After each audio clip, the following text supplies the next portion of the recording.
Connor Cantrell, both of whom work at Factor, which is a Seattle-based consultancy. Paula is the lead senior information architect and taxonomist.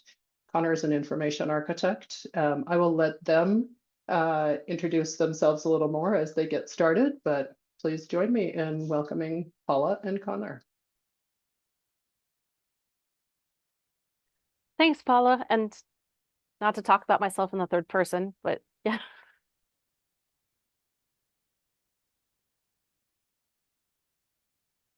Great. Well, yes, welcome everybody. As Paula said, we are both with Factor.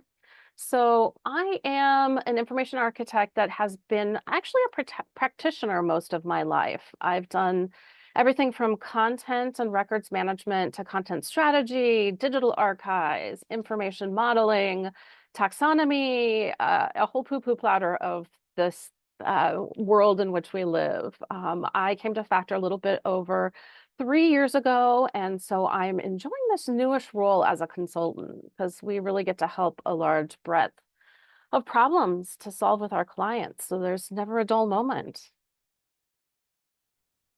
And I am Connor Cantrell. Before I came to Factor about 1.5 years ago, I worked in academic libraries for almost a decade. And that's where I learned to love a good spreadsheet and to practice design thinking. And like Paula, I really love the kinds of information problems we work on at Factor, but I am still known to reorganize the occasional bookshelf. So am I have to say. Okay, so let's begin our adventure into the wonderful world of content governance. At Factor, we see 3 goals as our foundational assumptions to our content work. That is to create content that is a strategic asset that has quantifiable value, a center of excellence that is always improving, and a real-time digital self-service platform.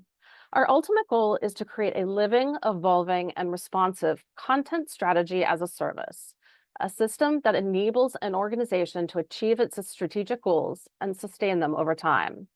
However, the ability to reach these goals and succeed in your content strategy initiatives depends on factors outside of the content itself. These include aligning with core business strategies, understanding your users, using data and analytics to drive insights, determining your technology capabilities, and most importantly, and the focus of today's presentation is governance. Today, we'll take a walk through high-level review of the organizational capabilities gained through a content governance program, including best practices for a mature governance framework, highlighted by the 3 case studies we'll be reviewing a little later in the presentation.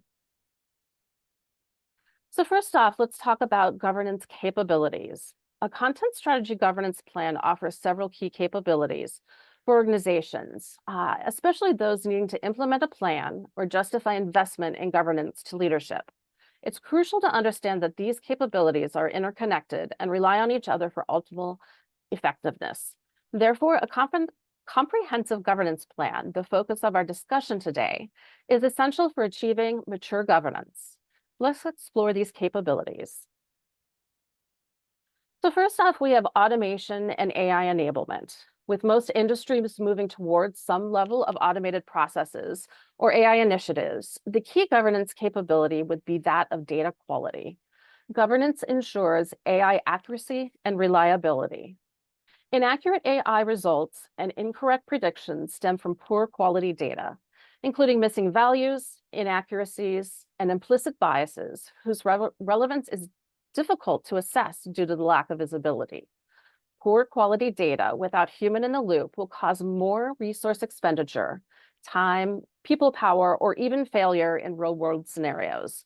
Just think of your last experience with a phone tree chatbot. How well did that go?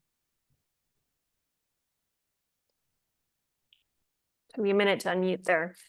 Data quality is the foundational capability for both AI and content strategy initiatives. Poor data quality can cause an AI venture to fail. At Factor, we often repeat the maxim, garbage in, garbage out. However, even if AI initiatives aren't part of your near-term plans, working toward improved data quality is a great goal because at the end, you will still have improved the findability and usability of your data. Next is content analytics. Do you know how your content is performing as intended? Is it supporting your business initiatives? Each piece of content should have a goal or purpose assigned to it and associated metrics. Otherwise, you're only producing content for the sake of content. Without accurate metadata that is consistently applied or tagged to your content, there are few ways to know if your content is actually serving its intended purpose. Standardization and consistency is an example of a capability you really can't make progress on without some sort of governance framework to regulate who is doing what and when and how that impacts the enterprise. A governance program will enable you to regulate tool and workflow use across a given ecosystem, to reduce ambiguity in your communications, and overall to promote alignment across different business groups. And then content lifecycle management. Are you confident all of your public-facing content is current with the most up-to-date and consistent messaging?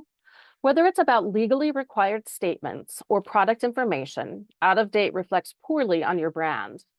Content managed through tagging ensures stale content can be reviewed and removed. One of the most important functions of governance is that it helps an organization normalize who has decision-making power over specific domains. This enables future growth because in times of change, everyone knows who needs to sign off on that updated brand name or new tool implementation instead of spinning wheels trying to figure out next steps. And to wrap up our talk about the capabilities, we would really like to hear from you. What are your 2 top priorities for your capabilities that you're looking for your organization? If you enter those into the chat, we would love to see what your responses are.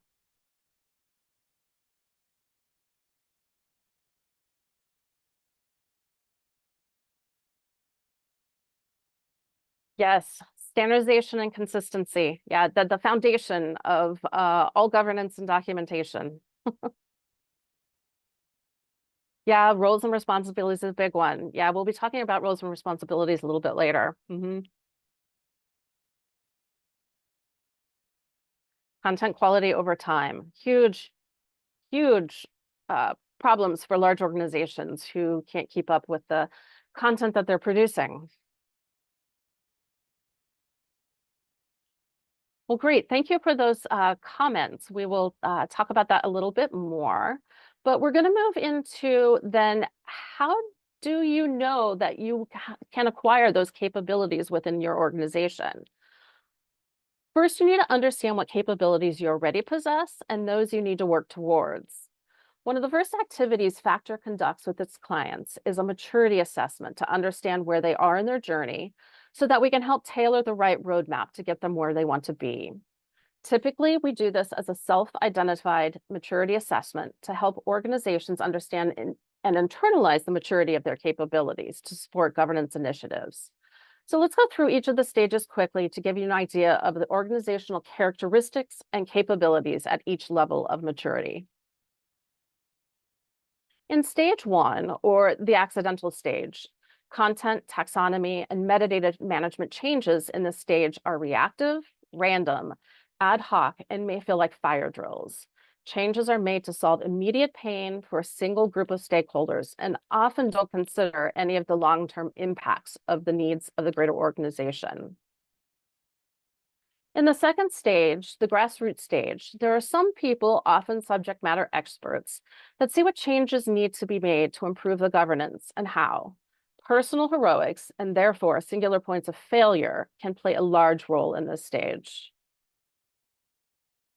In the emergent stage, we begin to see emerging awareness for the need to manage changes comprehensively and in a regular way. This is a tipping point and a critical stage where things can go 2 ways. You can capitalize on improvements and begin to embed them in a governance process, or you can relapse through lack of resources, attrition, or alignment to a less mature stage of governance that again relies more on people power and human heroics. In the established phase of your content strategy governance, all components of a governance plan are in place. Roles are clearly defined. Everyone from content administrators to executive level understand their role and agree to maintain the content taxonomies and metadata. In stage 5, or the mastery stage, there's universal adoption of the governance plan. This stage can be an elusive unicorn in many cases, but the benchmarks that define mastery should be the goals of your organization regardless. Those benchmarks being Governance is a core capability that is staffed, resourced, and prioritized as essential for sustaining a content strategy. Change workflows are constantly optimized and improved. Change is embraced as a natural and essential part of content and taxonomy improvement. And lastly, changes are strategic and forward-thinking. Changes are regular, orderly, and nothing to be feared. Do be aware no one can jump from stage 1 to stage 5, so do be realistic with yourself and patient as you work your way up the ladder. Our mantra at Factor has become, you can't skip steps. It takes patience, planning, and execution on your objectives to make sure your progress as you climb this ladder.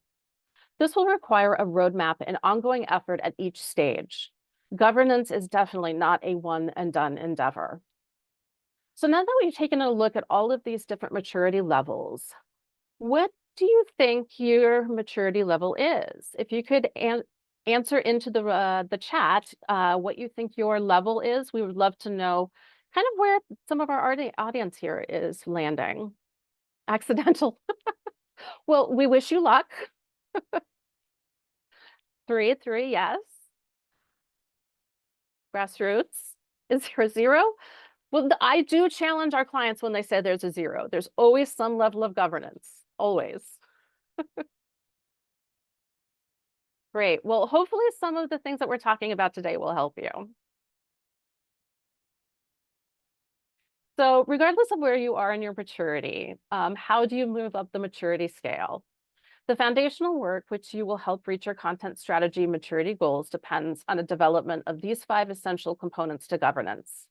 We'll go through each at a high level, but each component consists of elements that need to be documented, action plans or roadmaps created to guide your strategy where your organization needs to mature.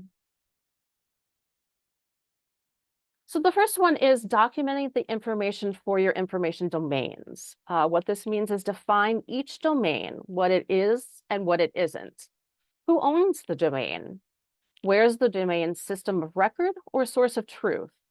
What types of terms, relationships, attributes, content types, any of those types of information objects, what types of governance exists, and who are the roles defined to maintain and understand those domains?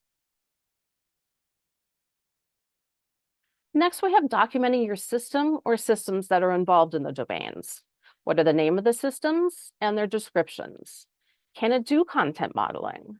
Does it have other capabilities like inputs, outputs, for more complex capabilities like ontology or knowledge graph functionality? And then documenting roles involved and where it helps with accountability and action clarity. What is the role name? Content manager, database administrator, executive, etc. What type of interactions does each role have with the information objects? And what are the permissions by role? Then we document the actions taken with each of the governance plan elements. And for every high impact change, you must describe the following elements: the audience, who needs to know about the change, the message, what do they need to know, the channel of communication, how you will tell them, and describe and define the management actions needed for those changes. Lastly, you must create your change management communication plan. This is a pivotal part of one of your governance strategies and will create and drive transparency. We'll go into this more detail as one of our upcoming case studies, so we'll come back to this element a little bit later. Thanks, Paula. So now that we have reviewed some of the best practices, we're going to talk about some of our case studies. Specifically, case studies around 3 important capabilities: standardization and consistency, scalability, and content strategy change management. These case studies share not only content governance problems, but also a setting.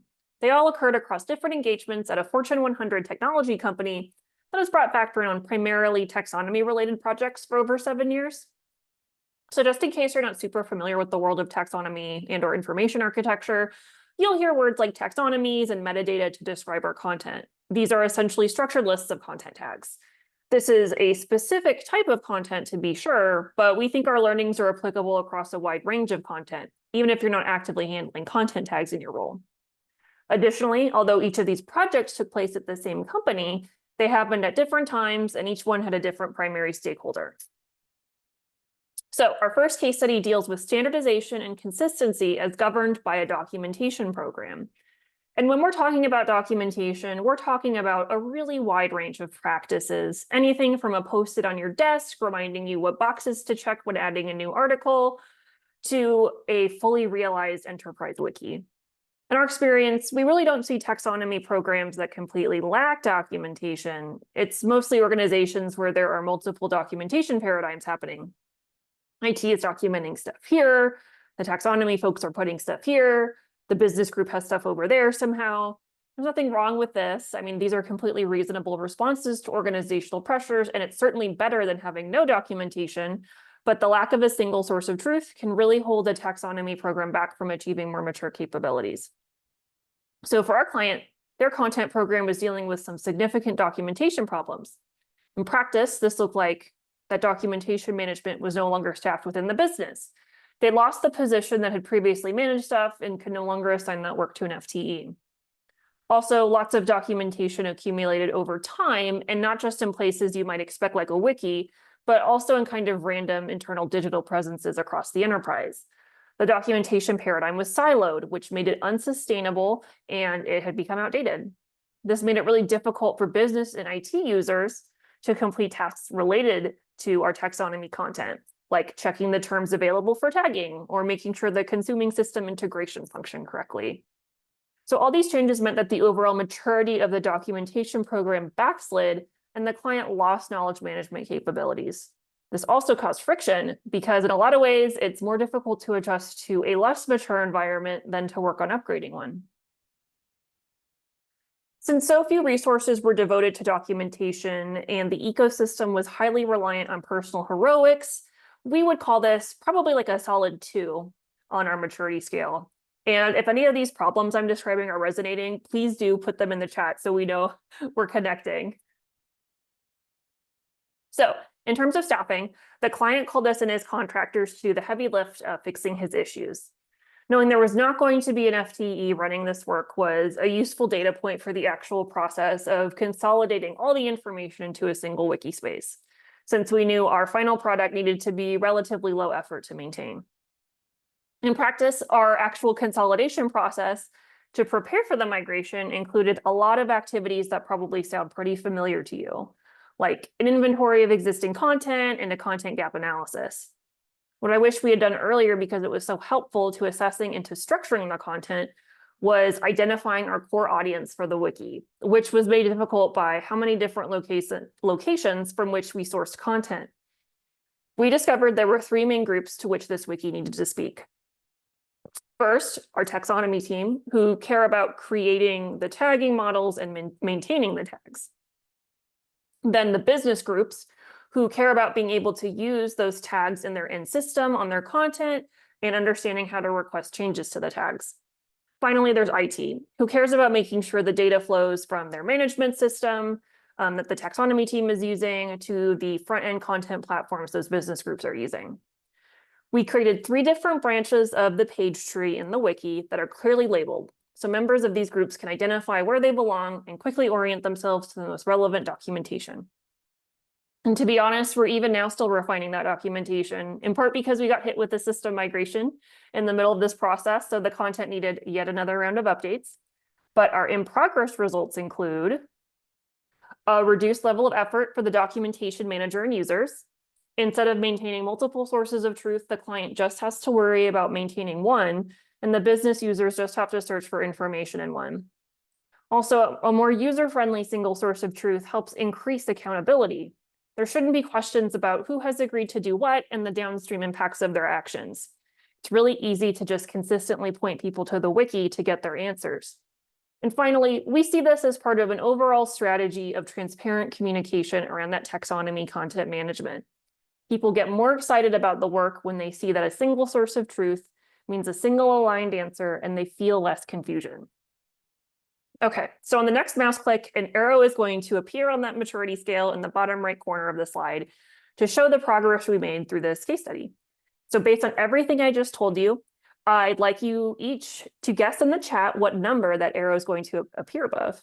So I'm going to pause for a few moments to let folks get in their guesses for our final maturity stage after all this work.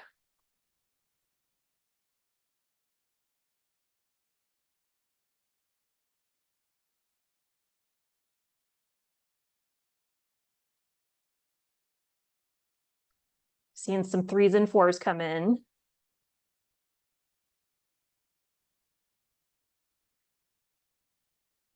Seeing a 5.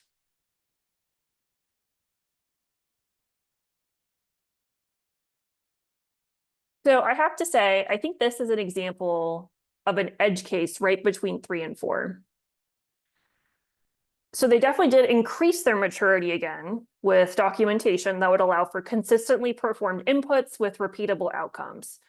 I think this is an edge case because the framework we developed, I think, was definitely beyond that incomplete routine that characterizes a stage 3, but I don't think it was fully adopted in a way that would characterize a level 4.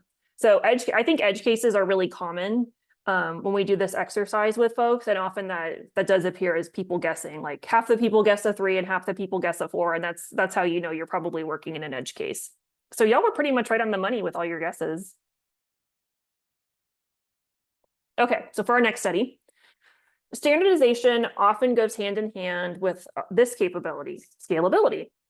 Factor had previously been instrumental in creating a governance plan for the stakeholders taxonomy program, but the organization changed so much in the 4-ish years since it was last updated that it was basically a new organization structure populated with almost entirely new people by the time the client called us in to revise the plan in 2023. Because the previous workflows were so outdated, the governance process at that time was almost entirely reactive, which was an issue for a program intended to serve different business units across the enterprise. In practice, this looked like that a Factor employee was responsible for routine maintenance as well as implementing any requested modeling changes. Nobody on the client side had the right experience and bandwidth to manage these tasks, so it was highly dependent on our team. Our team member didn't know how to do it or wasn't available at the right time. Different people might complete the same tasks in different ways with different outcomes. Additionally, a couple of our stakeholders had been there for the previous governance work and felt really protective of it. Content managers and other information specialists often have to fight really hard for their programming, so it makes sense there would be a strong emotional reaction to changing something they work so hard on. To avoid conflict with these stakeholders, our primary stakeholder directed us to not widely publicize any ad hoc changes we made, which made it more difficult for the changes to make an impact. Finally, although we were trying to tackle an overriding governance question, Factor was accountable to 2 different stakeholders on 2 different work streams with 2 different timelines. We had our business users who had strong preferences around the front-end experience in the platforms, and our enterprise taxonomy stakeholder with strong preferences around the back-end experience with the data. Because our stakeholders weren't aligned, there were gaps between what our modeling supported and what the business required. And this is yet another example of one of those edge cases. Because there was an existing, albeit uncared for, governance framework, this stakeholder wasn't entirely reliant on the individual heroics that you often see in a phase 2, but it wasn't yet that adopted routine framework that we tend to expect to see in a phase 3. So once again, if this situation feels familiar to you, love to hear in chat. And despite our best efforts, just having conversations with our stakeholders wasn't adequately addressing the issues. So we introduced an artifact we began calling our action matrix to help us establish proactive governance processes. Our initial draft was based on our understanding of the previous workflow paradigm and existing reactive processes. When we started workshopping it with stakeholders, they recognized their past work reflected back at them and felt less defensive. This helped better prepare them to collaborate on the information problem, and the artifact itself also offered an alternate focus aside from their interpersonal issues. This was an important breakthrough in facilitating communication between them. By using the action matrix artifact, we began to understand what business requirements needed to be met by our data modeling. So for example, we created a workflow that allows business users to ingest subsets of that taxonomy data tailored to their needs while ensuring that those terms were consistently modeled to conform with enterprise standards. So if marketing needed the content in a flat list because their consuming system couldn't handle hierarchies, but product needed the hierarchies because it was critical to their tagging interface, our modeling workflow supported both use cases in a single data set. For those times when changes do need to be made, we clearly established timelines, responsibilities, and levels of effort for everything from, a new campaign is dropping tomorrow and we really need the term added, to a major organizational restructure is happening and we're going to be making changes over a few months. In other words, we proactively modeled the governance processes for the most common changes and established trust and expectations around any unforeseen challenges.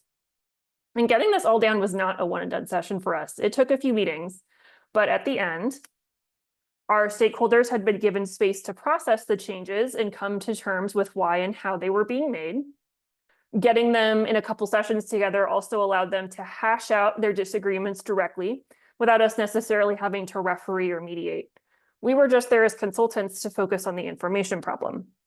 And they even realized some of those disagreements were outside the scope of our work and took them offline, which was admittedly a huge relief to us. Perhaps most importantly for us, we were able to align around a shared set of goals to guide our modeling efforts. This meant the modeling could better serve the enterprise instead of just the area in which our primary stakeholder had the most influence. And it improves everyone's working relationship because they have a better sense of what other people know and the boundaries of their own roles. I think this process affirmed for us that a mature governance workflow isn't just about catastrophizing everything that can go wrong, although I will admit I do have fun with that part, but about understanding what resources and levels of effort are required to ultimately support the business, and what the stakeholders are going to do when there is that last minute change. So like within our last case study, I'm going to pause for a few moments. I'm going to let you guess what their final maturity phase was.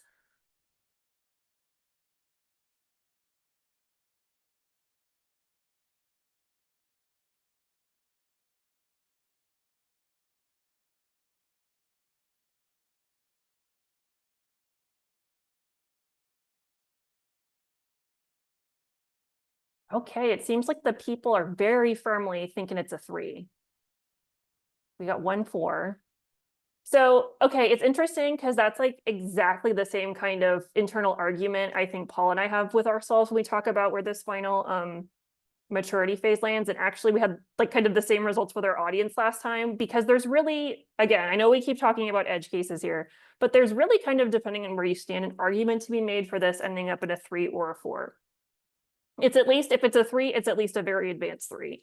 So because we took advantage of that single source of truth we discussed in the previous case study to document the findings around roles and actions, that definitely pushes it like potentially near to that 4. But the primary stakeholder is still working on making the actions routine across different people with similar responsibilities, which is another reason why we think, maybe this isn't quite the 4. But this is also a really good impact of how much, a good example of how much impact even a partial step on the maturity scale can have on an organization. So now I'm going to throw it over to Paula to talk about content strategy change management. Great, thanks, Connor. So this is our last case study we're going to talk about, and examining a change management initiative that involves, again, the same Fortune 100 technology company, but this time specifically with their marketing division. So the problem they were facing was that they needed a change management plan for the new division-wide content strategy, including some of the elements that Connor's already talked about, and their taxonomy governance initiatives. While there's certainly no stranger to all of the marketing plans and campaigns, they had never rolled out actually an internal initiative this broadly. That would impact actually hundreds of people focusing around content strategy and taxonomy as that critical organizational asset. So some of the challenges they faced were insufficient organizational alignment on how the new content governance strategy would be managed and communicated, a lack of accountability through the absence of strong organizational direction without support of executive leadership, as well as unclear roles and responsibilities. They also had inconsistent understanding across the division for the role of taxonomy, metadata, and content governance, and how it plays in producing valuable client-focused content assets. And most importantly, they were missing an entire communication and training strategy to implement any of this initiative. So orchestrating this significant change management program, we needed to do careful planning for the best chance of their new content strategy and taxonomy governance to be widely adopted. So when we began our work, the client did have some siloed processes enabled by several heroic subject matter experts, but the entire marketing team was not on the same page, nor did they have any of the same understanding of a solution or a common vocabulary in which to create this holistic content strategy.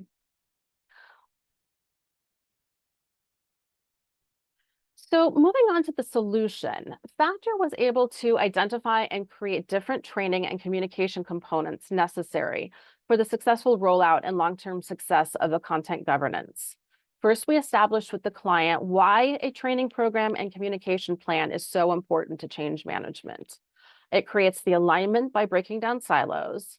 It helps with the skills development and leveling up the entire organization's knowledge base. It brings consistency to governance processes and creates better, more efficient content workflows, and aids in continuous improvement while giving an organization the ability to measure content performance, creating accountability for that performance of content to meet the business needs. Our solution, therefore, was comprised of a training outline and communications plan. To quickly discuss a few of these elements, the training modules were created to define the training session and its goals, creating learning objectives for each session, what a participant can do after that they could not do before, and why does that matter? And importantly, creating a feedback mechanism to confirm the trainings are effective. For the communication plan, we determine goals and objectives for each of the audience types. Defining metrics for communication plan success. What are the key performance indicators and metrics to measure the success of your campaigns? And exploring a campaign branding look, tagline, and core messages. Determining timelines, how long an active learning campaign will last, including when live training ceases, and content training, documentation, and artifacts are primary mode of learning. Confirming communication channels and delivery materials for each mode. Determining order of delivery and cadence of communication materials for each audience. And again, establishing a feedback mechanism, survey, email, comments within a wiki page, etc., for a continuous improvement. So the outcome for our client was through the implementation of the training and communications plan.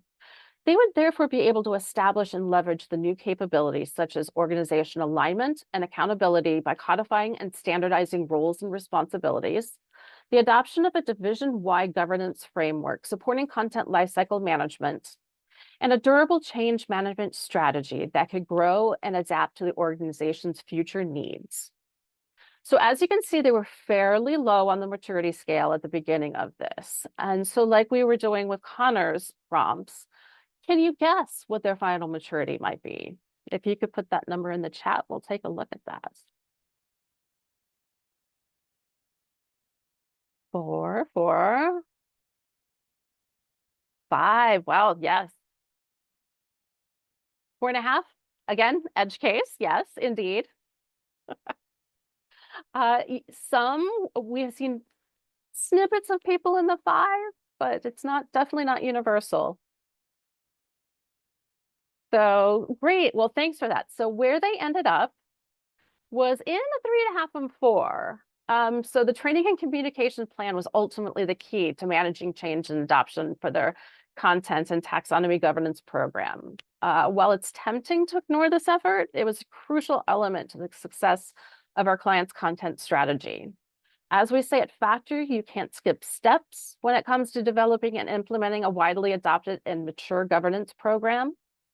And while this looks like you're skipping steps, there is a whole bunch of context in the background that also added to their maturing of their content strategy, many of which of the components that Connor already talked about. So they did jump up quite a bit more than you might expect. So even though it's not enough to build the taxonomy structures and documentation and workflows, if you do not train or communicate your content services with the right message to the right audiences at the right time within your ecosystems. Okay, we've thrown a lot of information at you today, and I appreciate you hanging in there with us. To summarize our key takeaways from the session, your governance capabilities should fit the stage of your content governance maturity.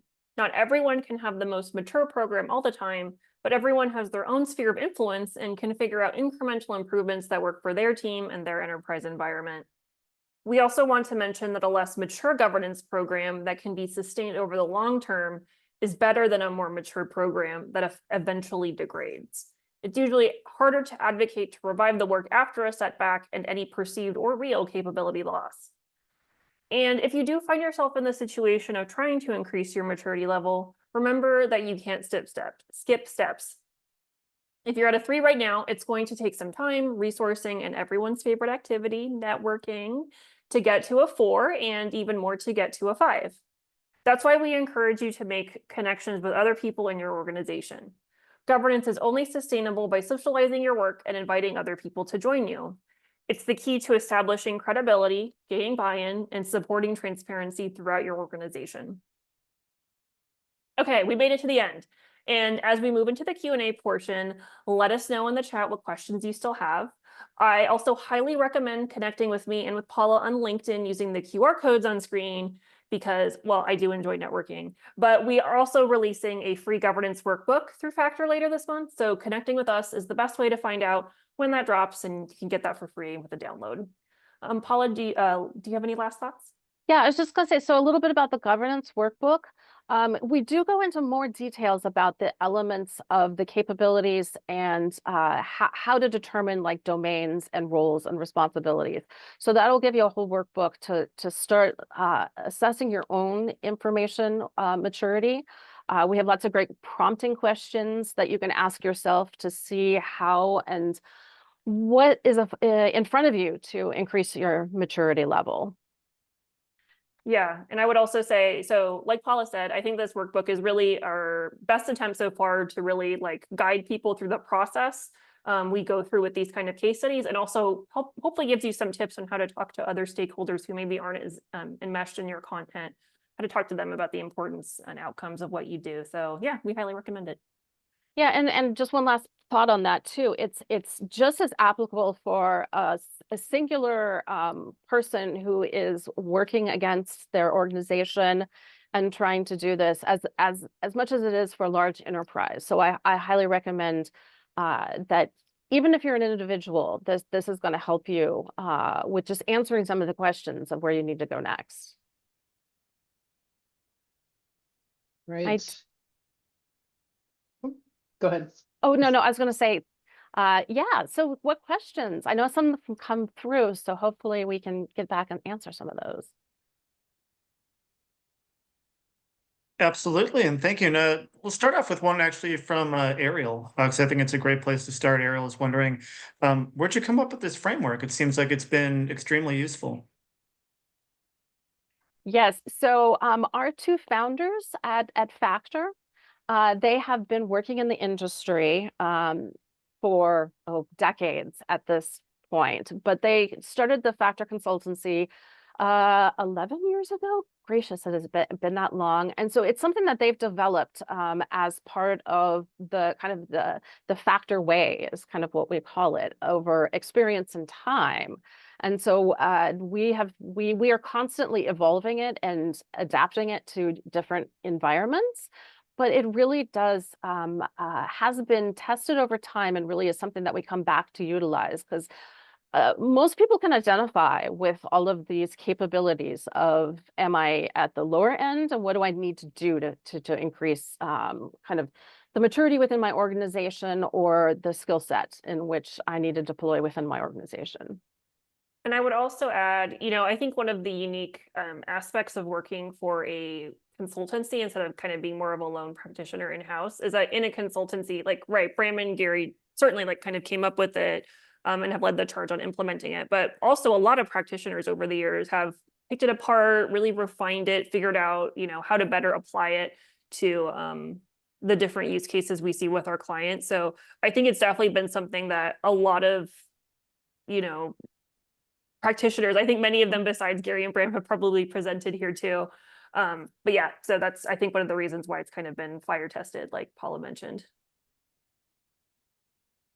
Excellent. Great, thank you. And if anyone else has additional questions, please drop them in the chat. We had another question from Angie, who's wondering, how would you approach content governance if your organization has decades of material that span many, many teams, each with their own governance processes? Do you want to take a stab, Connor, or? Yeah, well, I would say, although we did have an existing governance paradigm, I think our standardization and consistency case study here is probably the closest to like an example of kind of working through that. You know, we mentioned that we weren't just looking at kind of like an existing wiki from a previous paradigm that it had existed, but we were kind of like going to these really random internal digital presences, like these one-off internal websites. So I think this is an example where, like, if you are someone who has influence over like one of those sites, for example, you can start like kind of cleaning up your own house and really demonstrating the outcomes of like the good work you're doing. And that tends to get people interested in jumping on board. Paula, what do you think? Yeah, no, I agree. I definitely agree with all that. And then just to add to that is, if we are coming in to do a specific kind of engagement that revolves around this, we do really start with just audits. I mean, large content audits to see what's relevant and what isn't, then engaging stakeholders in helping us review that content. With this particular client, that's one of the things that, as Connor was mentioning, they had different wikis, they had websites, they had every different kind. And so we just consolidated that all, and it just kind of boots on the ground effort at certain points. And these case studies are great. And we had another question that just came in from Jessica, which is one I was wondering too. What kind of time spans are we looking at with these? How long did it take these case studies to level up, roughly? Yes. So like I mentioned, so we've been involved with this organization for over 7 years. So many of the primary stakeholders, even just kind of like the auxiliary stakeholders we worked with, those were relationships and kind of outcomes we built over a long time. So I don't want to discount like all of that background work that happens. And like Paula said, like even though these projects didn't have the same stakeholder or the same contract, a lot of this parallel work can really impact each other. So like, for example, that third case study where we saw that really big jump, the jump probably wouldn't have been that significant if we didn't have those other two projects working in the background. But in general, I would say each of these projects took about 6 months to a year. Do you think that's fair, Paula? Yeah, no, I would concur. Each of them individually, and then that's kind of usually what we go in and help clients, because clients want deliverable results, and so you don't want to say, come in, I'm going to spend 5 years on this. But some of them did take quite a bit of time to just get by our stakeholder agreement to be able to move to the next level. So yeah, as Connor was saying, some did finally, after several years, we were finally able to find that right stakeholder with the right ability to get the right attention at that time. That's interesting that you mentioned that, because I'm working on a project right now where the stakeholder, locating that right stakeholder is kind of the big blocker for us to kind of move forward. And I'm wondering if you have any advice about finding that right stakeholder, just from your experience. Yeah, it's about finding the person who really is dedicated to doing what it takes to move to that next level, and really understands what it takes to get to that next level, to be a partner with you, and not just us coming in and telling them what to do. They really need to help own it as well. Connor, did you? Yeah, I was going to say something. Actually, I think I learned more strongly in my time in academic libraries than perhaps in my time so far at Factor, was like the value of qualified nosiness, I guess. So to the extent possible, I think it's really beneficial to, like, if there's any open meetings or brown bags or office hours around these topics, those are a great way to meet other people in your organization who may be interested in working on the same things. I think you know, I think at Factor too, we often think of these as, well, at least I think of it as kind of waging a long campaign, right? So I think like that, and I think that's a lot of the reason why we tend to emphasize networking, because right, with the practice of networking, that's not going to get you a result like next week, but like maybe next year, the next 5 years. So I think something similar, we're just like kind of showing up to spaces wherever you can, whenever you have the chance to exert your influence, you know, pipe up during a meeting and talk about how valuable this work is and how important it is to get eyes on it. I do think those accumulate results over time. Yeah, it definitely does come down to a lot of relationship building. And it's sometimes not as much, but even about the work as it is about the relationships. Yeah. That's a big factor for me too, the relationship piece. I think Paula also had a question. I do, And but actually, we I had will. one more, I think Yeah. actually came in from Oh, Jay I in the see. Yep, chat. from Jay. Yeah, go for Yeah, it. Jay, library background, what are lessons you've had from working in libraries that have resonated at an agency? I love this question. Paula knows that like I know, that's what I'm grinning. Yes. So I think so my specific background was in like the public services side. So like the circulation desk and the reference desk. And I really think that the practice of like a reference interview, for example, is basically exactly what we do as consultants. Like I think that client management piece clicked really quickly for me. I think also libraries tend to be very political organizations, particularly if you're at like a public institution. I personally worked at a community college and a large R1. So like those were two really different places, but still like there were it was a big bureaucracy, right? And I think it's not terribly different at these Fortune, 500 companies. There are still big bureaucracies with these teams with competing priorities. They tend to be very territorial. I mean, a lot of those relationships are basically identical to the kind of relationships you have to navigate in libraries. I would also say, like at our agency specifically, something I really value about my library background is that I think library folks tend to be very interdisciplinary. So we tend to think not only on the level of like, how do I help this person or how do I catalog this book, but like how do we bring those together? How do we help the person navigate the interface of the cataloging system? So I think library workers tend to be UX people, they tend to be information architecture people, they tend to have a lot of skills that they're balancing at the same time, which is really great in a consultancy where you kind of just have to solve the problem no matter what it is.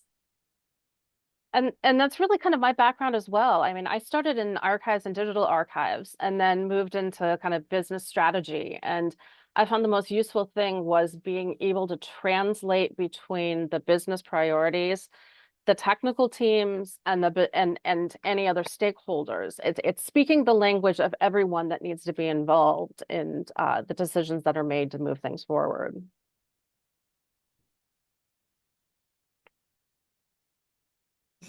I agree, Paula. Librarians rock. So I'm gonna jump back just a little bit, and actually jump way back to before we started. We were kind of chatting before the event started about kind of the pros and cons of being sort of in-house versus being a consultant. And that's actually why I was asking if most of the folks who are listening in tonight are from are working in-house or consultancies, because one of the things we were talking about, in terms of being, coming in as a consultant, and and Paula, you got to this and that, that's always a limited engagement, right? I mean, and you talked about, most of these case studies are probably somewhere between 6 months and a year. I'm just curious, whether you've kind of tracked or heard back from any clients, to sort of know over time, were they able to kind of sustain these initiatives, or were We they? actually, yeah. Yeah. No, we actually, it was extremely gratifying. I mean, we're still working with this client currently, different client than what's in these case studies, but we've been working with very different business units within that company. And so one of the first engagements that we did was to help with their internal kind of help portals and conduits to information. And we had a limited engagement of about 4 to 5 months with them to really help them get kickstarted with their content strategy and putting in place some of the elements of trying to get the roles defined, etc.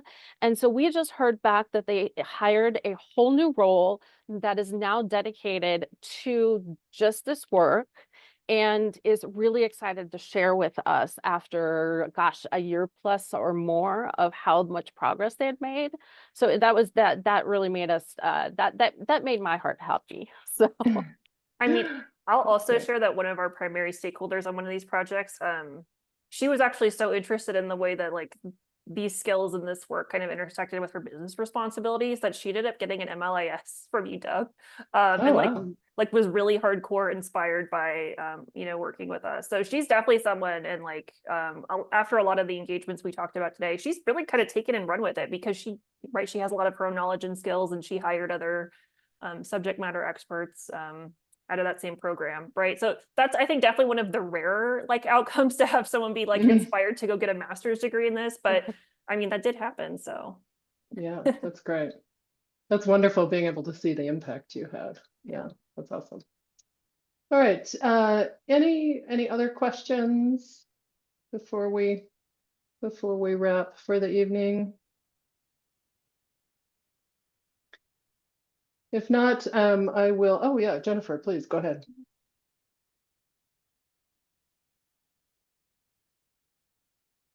Thank you. I just actually got my master's in it, and I'm wondering how many people in your consultancy have that background of either a master's in information science or the MLIS. all of them actually, but many of them actually have other degrees as well. We actually have a gentleman who has a PhD in biochemistry, is it? he's chemistry, but he also went back Chemistry. and got his master's in In information management. MLIS as well. So yes, some flavor of library and information sciences or information sciences, user experience along those lines. Any other I'm forgetting? Well, I would also say that I think we have a really wide range of kind of like information management specialties. So like I would say it's kind of like half the people went through like a formal program. So like Paul and I both went through an MLIS program, and we have a couple other colleagues. And the other half were people who just kind of like transitioned with like their own grit, which like honestly for them. And I would say like, you know, my background's in academic libraries, but Paula's is in records management. We have another colleague who was like definitely more trained as a cataloger and went right to industry. That other, you know, colleague who was the chemistry PhD, like he also like he was an information master's program, not a library science master's program. So that's a little different. But yes, there's definitely a lot of angles to get into this specific like information architecture angle. And I think personally, I would love to see more like library people who come from like the library environment, because I think we have a lot to offer. Well, and I think that's why we actually all enjoy working together, is we all come from a slightly different background and we complement each other in our skill set. So I feel fortunate to have the colleagues I do.